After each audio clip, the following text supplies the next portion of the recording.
Senator McDonald. Thank you, Mr President. In March this year I spoke about an issue related to some of the very fine journalists and presenters of the Australian Broadcasting Corporation. I was at that time critical of the ABC and its blasé approach to disclosure of speaking fees that many of their journalists and presenters receive moonlighting, and I called upon the ABC to be more transparent. Well, Mr President, tonight, instead of criticising the all-embracing ABC for various faults, I wish to praise a particular program of the ABC, and that's in addition to their regional radio, their Haywire program, their landline program, which I am constantly and consistently in praise of. But tonight I want to praise some recent good journalism in a program that, believe it or not, is Media Watch. But I praise Media Watch on the condition that they lay off my favourite newspaper, the NT News. But, Mr President, on Monday, Media Watch host Paul Barry had a good cause to mention the lack of coverage some media outlets have given to the Royal Commission into trade union governance and corruption. The Commission has so far shed light on many of the allegations of fraud and corruption, and last Thursday was an especially revealing day at the Royal Commission. This was reflected in the commercial TV networks that night, as well as in the front pages of the Australian and the Daily Telegraph and a few others next day. Media Watch noted that two media organisations choose to ignore this massive story. Despite it being one of the top stories of the day, these outlets were overly subdued in their coverage. First of all, Media Watch noted that Fairfax's Age and Sydney Morning Herald gave the Commission no coverage on their front page. Then Media Watch rightly criticised their own organisation, the ABC, about ignoring the story. Paul Barry said, and I quote, "Amazingly, it was missing entirely from the previous evening's 7 p.m. news bulletins on the ABC TV in Brisbane, Adelaide, Hobart and Darwin. The day before, when evidence was given about wads of cash being handed to Ms Gillard to fund her home renovations, ABC TV's 7 p.m. bulletins in 3 of those capitals also failed to report the news, while in Sydney it was down at the bottom of the bulletin just before the sport. It's passing strange, Mr President, that such enormous revelations that came out of the Royal Commission last week were not treated as news." Mr Barry continued, and I quote, "The ABC has done little and has long been accused of refusing to investigate.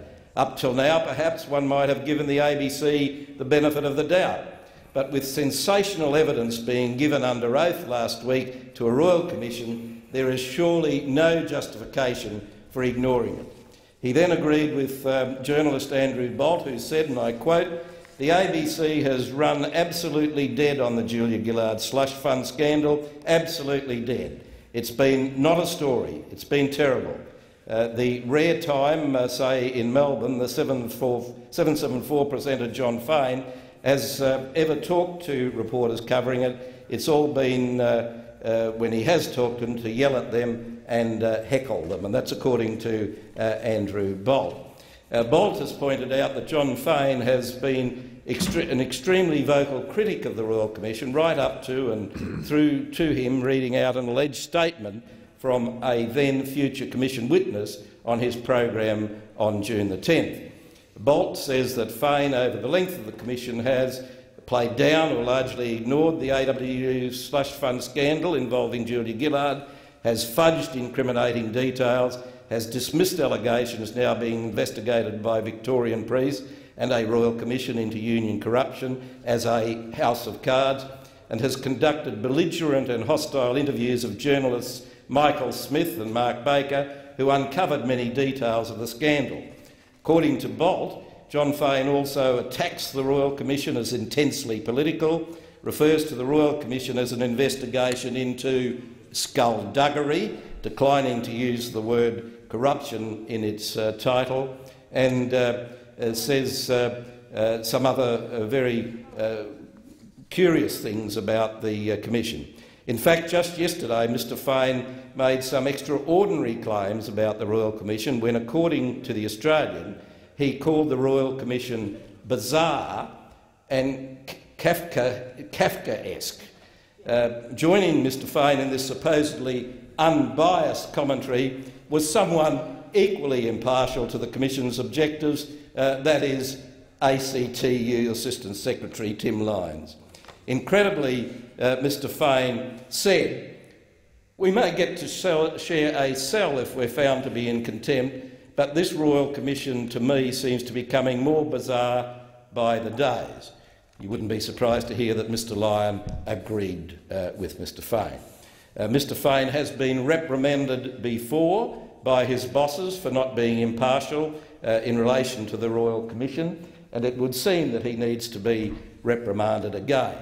Because you might recall, Mr President, that back in 2011, an insider panellist, the respected reporter and journalist Glenn Milne, got himself fired by the ABC for daring to raise the question about some of the parties who are now being named in the Royal Commission. So it seems ABC News, and in particular their TV division, have joined their colleague Mr Fane by imposing a reporting ban on any critical news out of the Royal Commission.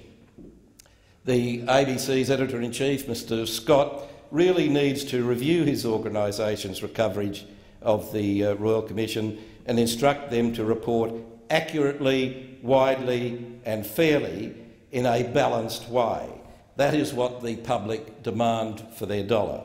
Now, Mr Deputy President, I don't usually conduct witch hunts into the ABC, but I can't help but say today's lead news item on News Radio this morning as I was waking up seemed to be that in the Slipper versus Ashby long-running saga court cases, it was reported that the court case had been dropped, a Fair News report, but then it went on to give Mr Slipper's version of the reasons for the cessation of the court case prominence.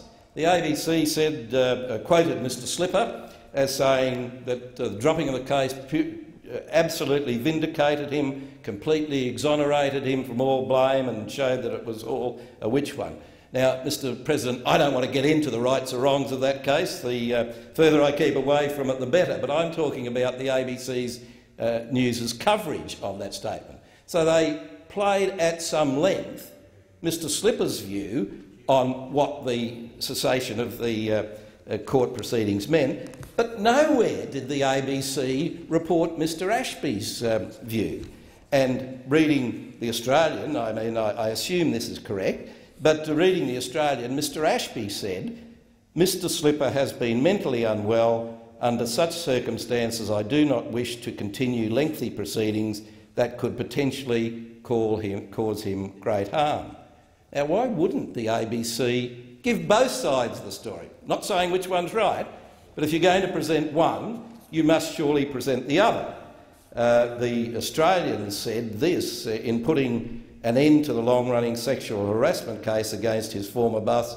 Mr Ashby cited Mr Slipper's emotional well-being and a desire to avoid deep-pocket litigation brought about by the federal government's agreement to pay Mr Slipper's legal bill. Now again, don't want to get into that, but ABC News reporting would have you believe that it was Senator Brandis and the Abbott government that had agreed to pay Mr Slipper's legal bills. But any of us that know the reality of it, of course, recall that it was the Rudd-Gillard-Rudd government that agreed to pay Mr Slipper's legal costs, and I don't necessarily challenge that. I know Mr Slipper kept the Gillard government in power for some time. That's a matter not for my comment. But wouldn't you think the ABC would make it clear that it wasn't Senator Brandis and wasn't the Abbott government that was paying Mr Slipper's costs, that it was a decision of the Gillard government to fund Mr Slipper that has allowed him to continue these cases to such an extent where Mr Ashby didn't want to be involved in what he called deep-pocket litigation, because the federal taxpayers were now subsidising Mr Slipper's defence. So I don't want to get into the issue there, but I talk about the ABC's lack of balance in a story which does have two sides. The Senate stands adjourned and will meet again on Monday the 23rd of June 2014 at 10 a.m.